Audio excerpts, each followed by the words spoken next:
medicação. Vale a pena,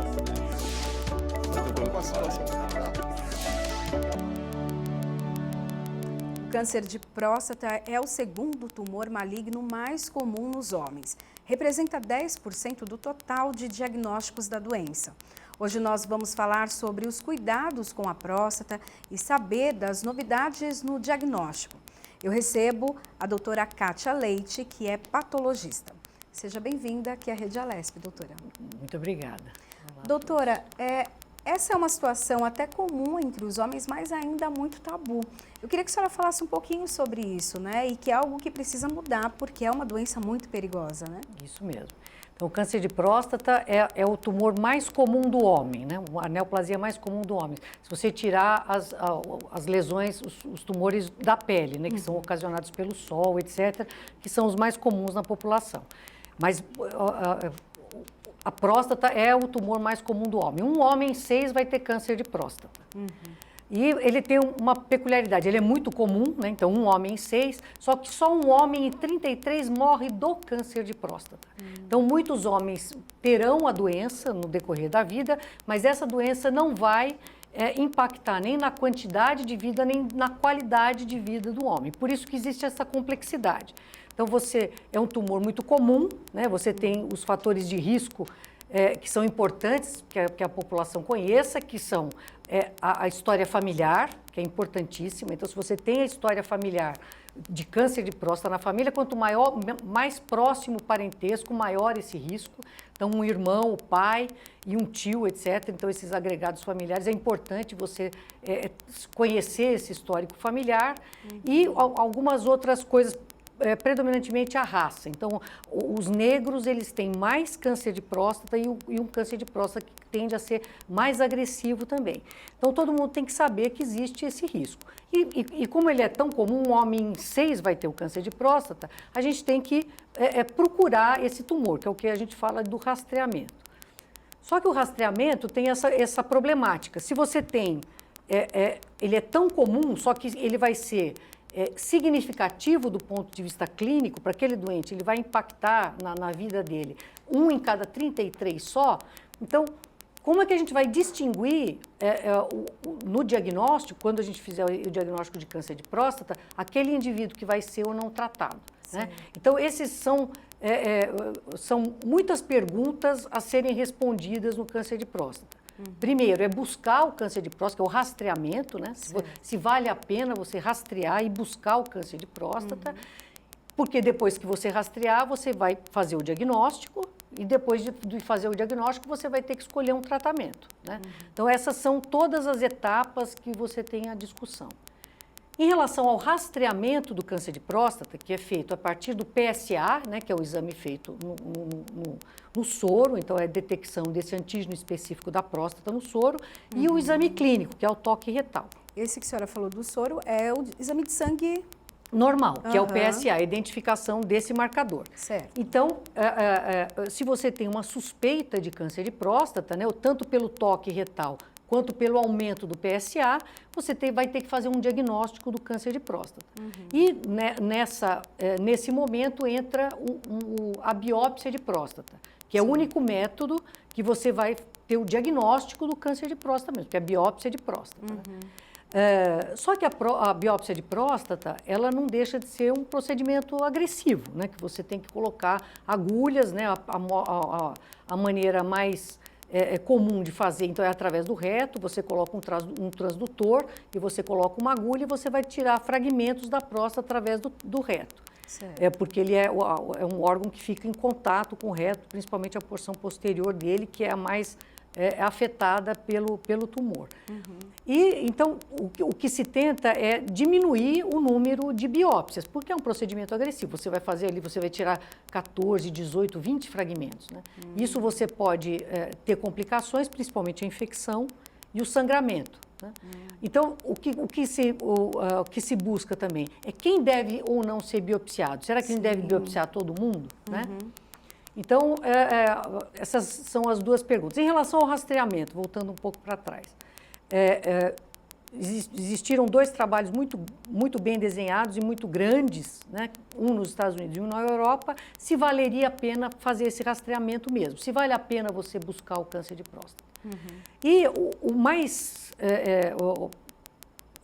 corretamente feito, porque foi feito dentro de uma medicina socializada, que é esse estudo europeu, ele mostrou que você, rastreando dessa maneira, com o PSA e o toque, você diminui em 25% a mortalidade pela doença.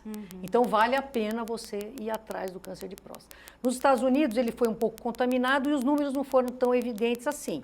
Então, houve uma época em que se discutiu, não, acho que não vamos precisar fazer o rastreamento, porque isso não está impactando muito na mortalidade, que é o mais importante, né? Se o indivíduo vai morrer daquela doença. E o que aconteceu foi que começou a se aumentar o número de diagnósticos na doença já avançada e aumentar a mortalidade por câncer de próstata. Então, houve uma rediscussão. Então, hoje existe um consenso de que é importante você fazer esse rastreamento, né? E principalmente nessa população. É uma população que tenha mais de 55 anos e menos de 75, né? E esses números são relativamente arbitrários, porque hoje um homem de 75 anos é um homem ativo, né? Trabalha, faz esporte, né? Uma qualidade de vida diferente, isso, né? Então, hoje você tem um homem com 75 anos que é um indivíduo jovem, atleta, né, etc. Sim. Então, de acordo com o paciente junto com o médico, ele pode escolher seguir o rastreamento, porque se ele for rastreado e ele identificar o tumor e ele tiver uma perspectiva de vida de pelo menos 10 anos, vale a pena você fazer o diagnóstico e fazer o tratamento para o câncer de próstata. O primeiro diagnóstico, então, é o de sangue, e ali já dá um sinal para que precise fazer, então, o exame de toque ou não? Os dois precisam ser feitos juntos? Isso, em geral, os dois juntos é melhor, né? O PSA, então, se você tiver um aumento do PSA, depende da situação, acima de 2,5 ou 4, isso já é uma suspeita de que você pode ter uma lesão, um câncer de próstata. Só que existem muitas outras situações que aumentam o PSA, né? Então, ele é um marcador muito bom porque ele é específico da próstata, mas ele não é específico do câncer de próstata. Então, ele pode acontecer numa infecção, numa prostatite, ele pode acontecer num aumento benigno da próstata, né, que é a hiperplasia, que ela é tão comum, que ela é como a gente ter ruga, né? Então, todo homem, em um momento, ele vai ter uma hiperplasia prostática benigna e isso pode aumentar o PSA, sem que isso seja um câncer de próstata. O toque, ele é mais específico. Então, quando o urologista ele sente um nódulo endurecido na próstata, então, isso é uma evidência mais ou menos grande de que ele pode ter uma doença ali. Então, o que ele sente é mais ou menos como você palpar, assim, uma articulação, né? Então, essa nodulação aqui que ele vai sentir na próstata. Se você tiver uma hiperplasia benigna, o que o urologista vai sentir é como você palpasse aqui na palma da mão, assim, é um tecido elástico. Então, quando ele identifica um nódulo assim, isso aumenta a especificidade. A probabilidade de você ter um tumor naquela região que ele palpou é bastante grande. Quando você tem esse aumento do PSA ou esse aumento, você vai fazer então a biópsia. Então, com aquelas ressalvas que eu falei, que ela pode ser um procedimento que traga algum efeito colateral, principalmente a infecção, que tem sido cada vez mais comum pela resistência bacteriana aos antibióticos. Então, tenta-se descobrir marcadores diagnósticos que sejam mais específicos do câncer. Então, você teve uma ideia que com aquele aumento do PSA pode ser que tenha um câncer, palpou alguma coisa, então vamos fazer uma biópsia. Então, hoje existe a ressonância magnética multiparamétrica, então, que é um exame de imagem, né? Que o radiologista ele tem alguns parâmetros que ele fala, não, isso aqui é altamente suspeito de um tumor. E mais ainda do que suspeito de um tumor, ele é suspeito de um tumor significativo do ponto de vista clínico. É um tumor que vale a pena você fazer o diagnóstico, você seguir com a pesquisa, então fazer a biópsia, fazer o diagnóstico e, eventualmente, esse aqui vai ser um tumor que vai ser tratado mesmo. Então, isso é uma inovação que houve nos últimos anos, o uso da ressonância magnética. Qual o problema dessa abordagem? Primeiro, a disponibilidade do equipamento, né? Não é em qualquer lugar, o acesso à população a um equipamento desse, o custo, que é relativamente caro, e o treinamento também do radiologista. Isso depende muito da experiência do radiologista. Então, existe uma subjetividade na identificação dessas alterações. E por isso que a gente também busca, então, outras possibilidades de indicação da biópsia. Tá? Então, isso aqui é uma coisa que é importante, que a gente está buscando nos estudos mais básicos que a gente tem feito dentro da universidade. Evolui, né, a questão do diagnóstico, né? Há novidades na questão do diagnóstico para uma descoberta precoce, assim a cura também? A pesquisa evolui nesse sentido?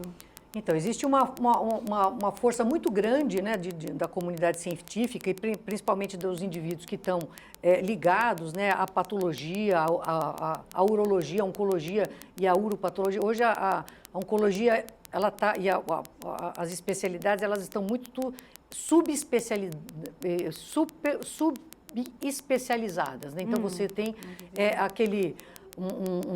a superespecialização, porque o detalhamento da doença está sendo, a complexidade das doenças, ela está sendo muito grande, ela está aumentando muito. Então, você tem que ter indivíduos voltados para aquelas especialidades próprias. Então, o oncologista que faz pulmão, ele só faz pulmão, o patologista que faz pulmão só faz o pulmão, quem faz uropatologia faz uropatologia, etc. Né?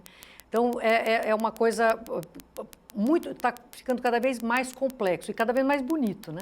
E a gente está em busca de marcadores mesmo. Então, a gente sabe que o câncer, de uma maneira geral, ela é uma doença genética, né? Então, ele é um produto de várias alterações na expressão dos genes que controlam o funcionamento normal do órgão. Certo. Então, o que a gente tenta buscar? Marcadores genéticos, diagnósticos e também para caracterizar a agressividade da doença. Né? Então, no câncer de próstata especificamente. Então, o que a gente está buscando? Um marcador diagnóstico que seja muito específico, né, do câncer mesmo, muito sensível, que seja barato e que seja analisado numa amostra, por exemplo, sem agressividade nenhuma. Então, por exemplo, a urina seria uma espécie para estudo espetacular, porque você faz, então você tem ali um fluido que você tem disponível, você não precisa agredir o doente de maneira nenhuma, certo. E você pode identificar um perfil de enzimas e proteínas, etc., que seja específico, né, do câncer de próstata.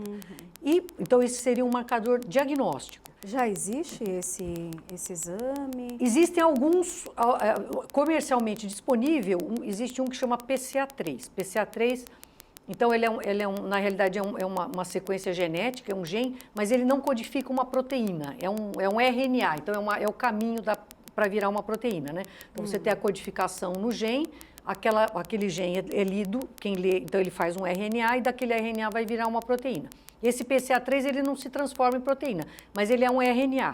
Então a identificação desse RNA é bastante específico para a identificação do câncer. Então isso é um teste comercialmente disponível. Certo.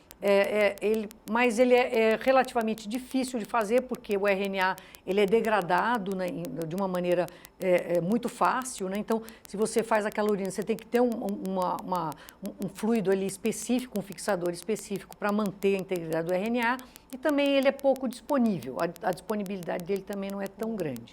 Então, esse é um marcador que existe disponível comercialmente. A gente na universidade está estudando, e um trabalho recente nosso, junto com o Instituto, o ICB da USP, né, com o doutor Giuseppe Palmisano, nós estudamos, então, urina de pacientes que tinham uma suspeita de câncer de próstata que iam ser submetidos à biópsia. Certo. Então, nós coletamos a urina desses indivíduos e, através de uma pesquisa de proteínas por espectrometria de massa, que é uma técnica específica, nós identificamos os perfis de expressão de proteínas que foram 100% específicos e 100% sensíveis em relação à identificação do câncer de próstata. Então, a gente conseguiu discriminar exatamente quem tem câncer de próstata e quem não tem câncer de próstata através dessa pesquisa dessas proteínas na urina. Então, isso, obviamente, é um trabalho científico, né? Sim. Ainda a gente está fazendo isso dentro. Foi uma tese de um aluno meu de doutorado, Dr. Fábio Ortega, e nos animou bastante, porque, então, seria uma coisa, seria o que a gente está buscando. Então, ele é 100% sensível, 100% específico e poderia ser feito num fluido orgânico, que é a urina. Uhum. Então, quais seriam os passos seguintes dessa nossa pesquisa? É a validação desses achados, né? A gente conseguir validar num número maior de doentes, e que isso vai se repetir. Se isso se repetir, é a gente, então, tentar fazer de uma maneira mais simples e barata, para isso se tornar, então, uma coisa que seja disponível a toda a população. A população maior, por exemplo, toda a rede SUS, de uma maneira barata e fácil na identificação desses marcadores. Porque pensando no tempo que se gasta, né, e principalmente uma doença dessa, quanto mais rápido, né, o tratamento, a cura também é rápida. Então, assim, um exame de urina, a pessoa teria que fazer, né, passar por uma consulta com o urologista, depois fazer o exame, depois, se necessário, a biópsia, algo muito invasivo. O tempo seria e você curto. Selecionaria quem deveria ou não ser melhor do que o PSA, porque se você tem tanta contaminação com o PSA, com as doenças benignas, né, que você está ali, por exemplo, se você tem um PSA de 2,5 ou 4 e você faz uma biópsia de próstata, só 3 em 10 que a gente vai fazer o diagnóstico de câncer de próstata. Os outros 7 sofreram aquela biópsia de uma maneira desnecessária. Então, isso que a gente gostaria de suprir é essa lacuna, né, do que o PSA faz. Que a imagem está fazendo de uma maneira bastante razoável hoje. Só que daí tem o custo alto dela, né? Tem o custo alto, a disponibilidade do exame, não é uma coisa, uma ressonância magnética não é uma coisa, um aparelho que você tem assim disponível. Ele tem um custo, ele é um equipamento caro, o exame é caro, etc. Né? Então, isso seria uma coisa, seria de uma grande utilidade para a gente, né? Você agregar esse exame à indicação da biópsia para o diagnóstico do câncer de próstata. O homem precisa fazer esse exame de sangue e até o de toque todos os anos, a partir de que idade, ou não necessita, só se tiver algum sintoma? Então, o câncer de próstata, ele tem essa peculiaridade, ele não dá sintoma nenhum, né? Não existe sintoma. Então, a próstata, ela é mais ou menos a próstata normal, ela é mais ou menos do tamanho de uma ameixa, dessa ameixinha vermelha, tem 25 gramas, e ela fica na pelve, né? A bexiga fica em cima dela, né? E aqui vai sair a uretra, e atrás fica o reto, né? Fica o término do intestino grosso. A hiperplasia prostática, ela acontece no centro da próstata, que a gente chama de zona central. Entendi. E no meio da zona central passa a uretra, que é onde sai a urina. Certo. E o que acontece quando você tem hiperplasia benigna? Ela altera a angulação da uretra, ou ela fecha a uretra, impedindo ou dificultando a saída da urina. Então, essa é a sintomatologia que o indivíduo tem, que ele não consegue esvaziar a urina direito, que ele tem um jato fraco, que ele levanta várias vezes à noite porque ele não consegue nunca esvaziar a urina. Então, esses são os sintomas da hiperplasia prostática. O câncer de próstata, ele acontece mais frequentemente na zona periférica, que é uma zona que fica atrás, que fica na proximidade do reto. Certo. E ele não dá sintoma nenhum. Então, essa que é o problema dele. Quando ele for dar algum sintoma, é porque ele já é uma doença avançada ou uma doença metastática, né? Então, por isso que não dá para você esperar um sintoma, por isso que tem que existir um rastreamento. Tem 2 números mágicos que são interessantes. Um é você fazer uma medida do PSA aos 40 anos. Certo. E a outra aos 60. Se você fizer aos 40 e você tiver um PSA maior do que 1, você tem uma probabilidade maior de ter câncer de próstata. Então, você deve fazer o rastreamento durante a vida. Se você, aos 60 anos, tiver ele maior que 2, também. Então, você tem que ser mais preocupado. E isso que é importante, a coisa mais importante, é você fazer uma história, você saber a história da sua família. Então, se na sua família você tem casos de câncer de próstata, você é um indivíduo que tem que estar mais preocupado em fazer esse rastreamento. Então, se você fez um PSA, ele deu um PSA mais ou menos normal, você pode ficar tranquilo, dependendo da situação, você pode fazer isso cada 2 ou 3 anos, não precisa fazer um rastreamento muito curto.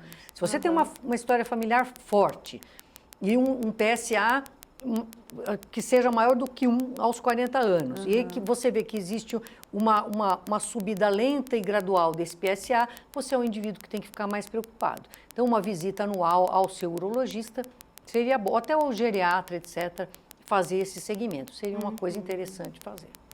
Quando é diagnosticado o câncer de próstata, qual é a medida a tomar? A cirurgia, ela já é o primeiro passo ou não? Tem alguns outros tratamentos? Então, isso também mudou completamente, né? Então, isso aí, como a gente viu. Então, um homem em 6 tem câncer de próstata, só que só 1 em 33 tem câncer de próstata.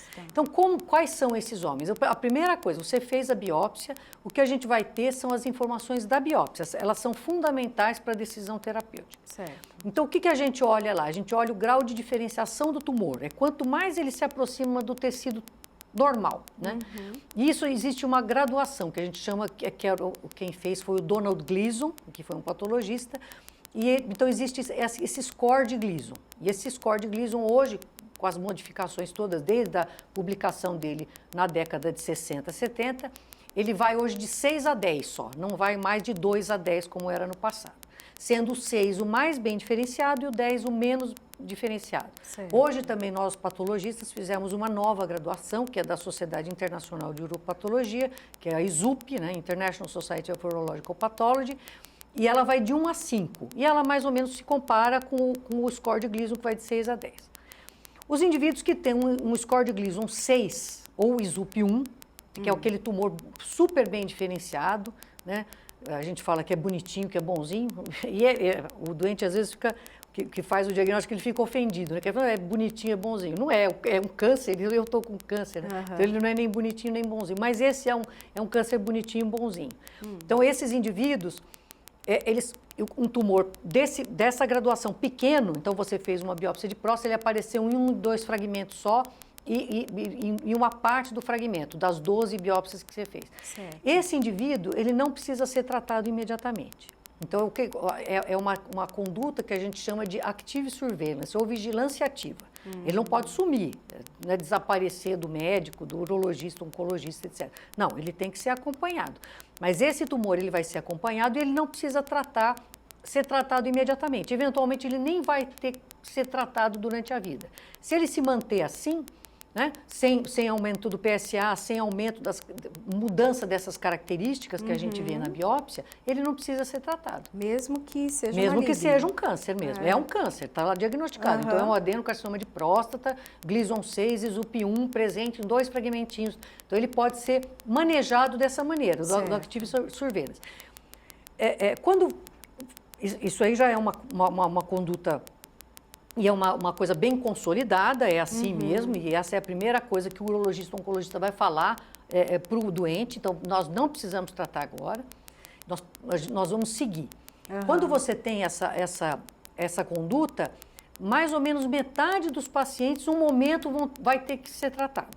Né? Que esse câncer vai mudar de característica, ele vai aumentar, e aí você fala, não, agora então não vamos perder a chance de cura e vamos tratar curativamente. Certo. Para tratar curativamente, o que você faz? A cirurgia, né, então, que é a prostatectomia radical, ou a radioterapia. São dois modos de tratar o câncer de próstata, os dois são curativos. Né?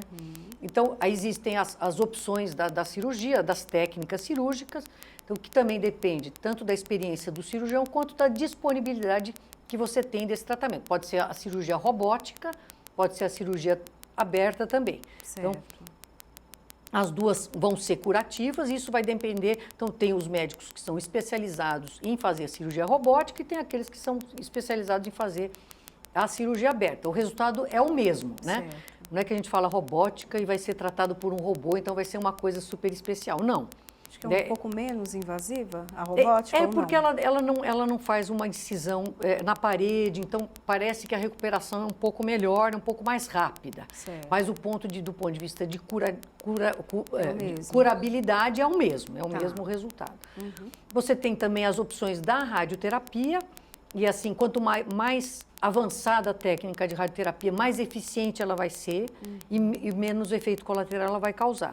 Então, no caso, também existe. Mas se fizer com a rádio, há a possibilidade de voltar a doença? Porque existe. A próstata não é retirada. Isso, ela fica lá. Mas também a cirurgia também, eventualmente, ela pode haver a recidiva da doença. Né? Então, se ela não estiver mais contida ali na próstata, ela pode ter uma recidiva local, né? uma volta da doença na pelve, ou uma evolução, uma progressão da neoplasia para uma doença mais disseminada, né? Que é o câncer metastático. Né? Mas os dois, eventualmente, podem precisar de um segundo tratamento. Então, se você faz a cirurgia, eventualmente você tem uma recidiva local e você vai ter que fazer uma radioterapia de resgate, que a gente chama. E a radioterapia da mesma maneira. Né? Então, você faz uma radioterapia com intenção curativa e, eventualmente, também existe uma recidiva da doença e aí você vai ter que fazer um resgate, que pode ser a cirurgia também, né? Que é a prostatectomia radical de resgate na falha da radioterapia. E quando não existe mais chance de cura, né? Que você já tem uma doença disseminada, por exemplo, aí você vai ter, então, um tratamento de bloqueio hormonal. Então, quem faz a célula do câncer de próstata crescer é a testosterona, né? É o andrógeno, né? Então, você tem as drogas que bloqueiam essa sinalização androgênica. E hoje existem drogas novas, né? Com uma atividade assim espetacular. Então, elas são altamente eficazes. Então, o indivíduo que tem câncer de próstata, ele não deve se preocupar, assim, ele deve buscar o tratamento e deve ficar tranquilo, porque em todas as etapas da doença vai ter uma grande chance de cura. E hoje, assim, esses avanços com essas novas drogas, esses novos bloqueadores androgênicos, assim, têm sido espetaculares na cura até da doença metastática. Né? Então, uma preocupação que os homens têm, né, principalmente quando já têm o diagnóstico, precisam fazer a cirurgia, é a questão sexual. Muda alguma coisa? O homem realmente ele tem que se preocupar com essa área ou não? Ele consegue depois ter uma vida ativa sexual? Então, existe isso, né? Então, por isso que você tenta evitar a morbidade do tratamento curativo, né, que é tanto a radioterapia quanto a cirurgia, quando não há necessidade preemente de se tratar o câncer de próstata, nesses casos dos tumores mais indolentes. E tanto a cirurgia quanto a radioterapia, elas vão levar a um certo déficit da função sexual. Mas isso depende da idade do paciente, e isso é contornável também com essas drogas novas que você tem.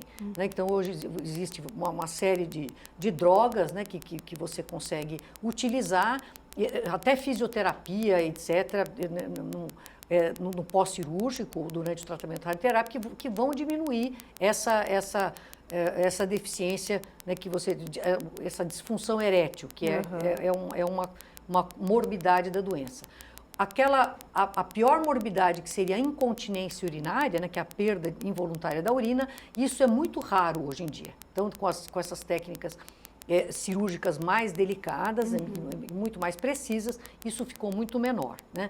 E tudo isso hoje é contornável. Então, os homens eles têm que se preocupar com a próstata mesmo, com a sua vida, com a qualidade de vida, etc. E está sempre tranquilo que ele vai ser diagnosticado, tratado, e ele vai manter a sua qualidade de vida, e vai manter a sua longevidade, cuidando desse órgão tão especial aí, que é a próstata. A senhora comentou que os exames eles precisam já ser feitos ali a partir dos 40 anos, né? Essa, então, é uma doença que acomete já após essa idade, ou tem jovens, homens mais novos que também têm câncer de próstata? Não, essa é uma doença que acontece a partir dos 55 anos. Por isso que o screening, eles falam, não, o rastreamento vamos começar a partir dos 55. Ela é rara antes dos 55, mas ela acontece principalmente se você tem uma história familiar. Então, se você tem um pai, um tio, um irmão que teve essa doença por volta dos 50 anos ou por volta dos 50, 55 anos, você tem que ficar mais atento e procurar esse rastreamento mais cedo, né? Mas a média de aparecimento, a média de idade do diagnóstico é por volta dos 64, 65 anos. Né? Ok, doutora, muito obrigada pelas suas informações. Com certeza quem está em casa aí recebeu muitas dicas, também tirou alguns medos, né? Muito obrigada. Eu que agradeço, foi um prazer. Bom, o programa Em Discussão fica por aqui. A gente se encontra na programação da Rede Alesp e no canal da Rede Alesp no YouTube. Tchau, tchau.